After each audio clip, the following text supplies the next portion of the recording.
When I was a kid in the early 2000s, there was nothing I wanted more than a T-Mobile sidekick. My cool aunt had one, Paris Hilton had one, everyone who was anyone in the TV shows had one. It was the ultimate cell phone. A sliding keyboard for texting, built-in MP3, it had the works. Everything you needed. In 2006, my mom said I couldn't get a phone until I was older.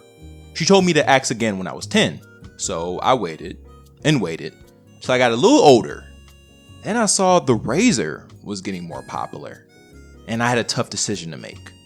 Do I get the Razr or the Sidekick? If I had the Razr, I could close it dramatically. If I had the Sidekick, I could be a real boss, like Zoe 101.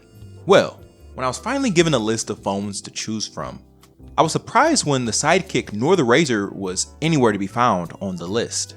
They had stopped making the Sidekick, and my father told me both of them had become obsolete. You have to get a smartphone, I was told. A smartphone. That sounds stupid. It's 2010. I reluctantly scroll past every basic looking touchscreen I see before I finally land on a phone that looks similar to the Sidekick. It was called the Samsung Moment. It was awesome. It had a sliding keyboard I loved, but it also had a touchscreen. I thought that was strange. Why would a phone need a touchscreen? But eventually, it grew on me. At 10, I was already a nostalgic. I realize now the depression sweeping in at 12 makes a whole lot of sense. I would lay in my bed at 12, aching in sadness, crying because I was thinking about when I was 7, when my parents were together and I would play and everything seemed right and I was happy. Anxiety is often described as overthinking about the future. Depression is often described as thinking too much about the past. I used to have this problem. When I was 6, I wanted nothing more than to have a MySpace page.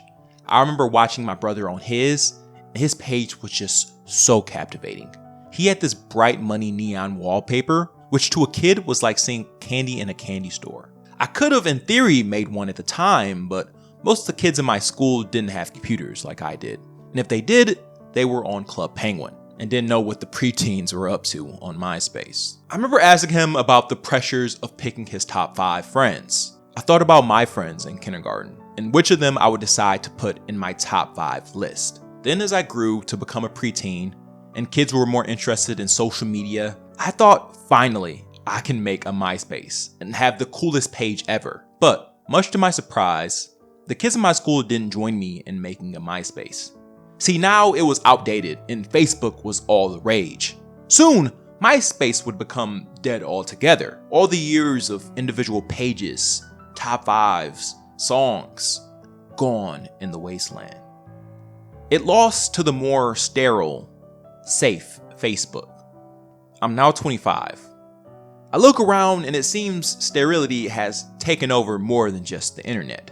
It's taken over offices, sports mascots, and even something as whimsical as fast food places where kids are supposed to play. I realize now that the world I grew up in no longer exists. Anxiety is overthinking about the future. Depression is thinking too much about the past. I used to have this problem a lot. Being a nostalgist, living too much in a reality that is not your current one. Living in a reality when maybe a movie was 5 cents, or you could see your favorite band in concert before they broke up, or maybe you could live out your segregationist fantasies. This dissociation from your reality can be fun, but it can be dangerous. This happens to the main character, Gil Pender, in one of my favorite films, Midnight in Paris. There's no city like this in the world. You're in love with a fantasy. I was trying to escape my present the same way you're trying to escape yours, to a golden age. All cowardice comes from not loving or not loving well, which is the same thing. Gil Pender is the ultimate nostalgist. He's unhappy with his life, and so he vacations to Paris to be where the great lost generation of the 1920s were. He goes on about how their lives were so much better and how the scene was so ideal for artists. Soon, at 12 a.m. on the dot, a retro car from yesteryear arrives to him that magically takes Gil to his dream 1920s era. He gets to connect with all his favorite artists, Picasso, Hemingway, F. Scott Fitzgerald. He starts to neglect his real life just so he can stay up to 12 a.m. where he can access this temporary portal to the other time period. sleeping through the day, ignoring human connections in front of him, ignoring relations. Just to go back to a time that already happened. He starts making more connections with more people in the 1920s than in his own time. He falls in love with a woman named Adriana, who is a nostalgist as well. She says the generation she's in sucks. And actually, the 1870s was when things were great. And just like that, an older carriage approaches, now with horses, to take them to the 1870s. The artists there tell them the real best era was the Renaissance. You might notice it's common for artists to tend to be nostalgists. Gil finally understands that no one knows what they have while they're in it. He learns to live and love the moment he's in, to seize it, to create greatness in it, to make connections in the real world. You can love art from a former period and still connect with people in your modern time about it. If you go outside, you'll notice that you're not the only one that loves the things you do. There's people who still love the jazz age. There's people who still love Salinger, who still love Hemingway, and you can still make connections with them in the real world and create your own experiences. This was such a valuable lesson for me when I saw it in high school, because senior year was approaching and I was getting that senioritis where I just did not care anymore and wanted to leave as soon as possible. But I learned to take it in because time is only ever right now and forward. You never can go back. So you might as well enjoy it as best as you can. I think about so many times where I was a depressed teen and I was just thinking, these are the worst years of my life. But now I look back at them a little fondly. The lost generation wasn't perfect. Healthcare was underdeveloped, and more importantly, no one knew what they had while they were in it. This applies to looking at our childhood through rose-colored glasses. Whether it's thinking too much about Disney Channel shows, or complaining about kids watching Twitch streamers now, or complaining about the new way they teach math, you gotta live your life. Grow up and be okay with the world you grew up in no longer existing.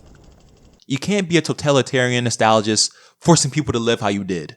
Mandatory old shows, DComs for dinner, or whatever you think is important. You have to accept the new world you're in. Or if you don't like it, do something to change it. Make your own show that you think kids will like and should watch. You think movies nowadays suck? Then go out and make what you think is great. But be careful. If you don't have a creative bone in your body, people would just say you're retreading the past like they did with JJ. But genuinely, if you so passionately don't like an aspect about the world you're living in, change it. If you liked how there used to be a middle class and college used to be affordable, don't blame it on the date. Advocate for unions, public investment, but don't blame it on the fact that McDonald's looks different now, or you notice more brown people in your city than you did before. These changes you can make can be small. If you don't like the color red, then don't put it in your house. That's your world in there. I see people all the time online who have the interior designs from different eras. I know I change my world in small ways all the time. I hated the type of video essays I was seeing. People just spending hours to describe a movie I've already seen. What's the point? I could just watch it myself. I thought, this sucks. Everything modern sucks. When I was coming up, we had every frame a painting. It was art. Maybe the nostalgia had me forgetting the mediocre and remembering the great, but I remember there was a standard. Now there's summary slop, and after months of complaining, I started making my own video essays. With some success and some failure, but I did something about the cause. Because chasing the world I grew up in 2016 is a lost cause. The world I grew up in no longer exists. Every day is a new day, and in its wake leaves the ashes of the old one.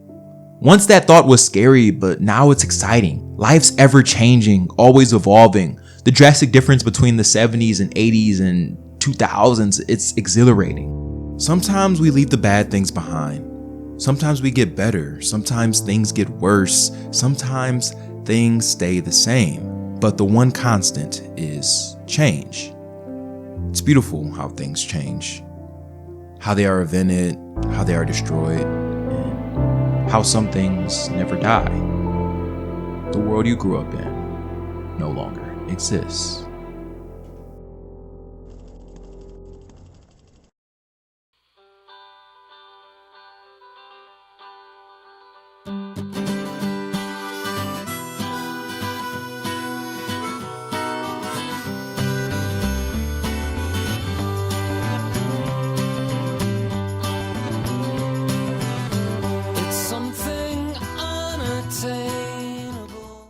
sorry. I'm so sorry. It's been way too long.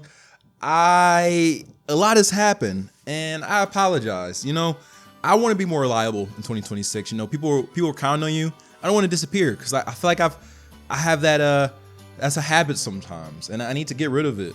And so I hope you could accept my apology from the bottom of my heart. A lot's changed. I got my eyebrow pierced. It fell out. I had 4 crash outs. I had relationships. RP grandma. Just life, you know. But yeah, I won't make it a habit. And I appreciate all the kind comments that people left, like saying, Nico, I miss you. Nico, come back. Shout out Bam and Ultra. Shout out BB Light. Shout out yeah, I saw someone that said I got lost, but I finally found my way back. I wish I subscribed. So yeah, subscribe so you don't get lost, and hope that I don't get lost, you know, and I won't, and we can just stay on path together. And as always, if you made it this far, put the code word Odyssey underneath so I know you're a real one. And you know, it's all about returns, so it's the Odyssey. And you want, you know, I made this account so I can find my own film community. So if you want to be joining that film community, you can join the Patreon. I think you can join it for free, you know. I want to have a Discord going, and I made it already, but only like 2 people signed up. So if like 2 more people, 4, that's enough. You know, we'll have a tight-knit film community. And also, if you want to pay like $1 or something, you can be, your name can be in the credits, like my good man right there. And I promise I'll be good. You know, last time I said that, I disappeared, but I'll be good this time. And yeah, and you can follow me on my socials. I used to say I'll follow everyone back on Letterboxd, but you'll never know what's gonna blow up, and it got scary. So if you follow Patreon, I'll follow you back on Letterboxd. And yeah, so subscribe so you can see the next video, and it'll be released in, I promise, like less than a month. It's all about the death of sincerity, it's all about the death of sincerity in film, and MCUification, and early 2000s rom-coms, and it'll be clear once it's out. And yeah, I missed you guys. Happy to be back, and I love you. And bye. Go knock yourself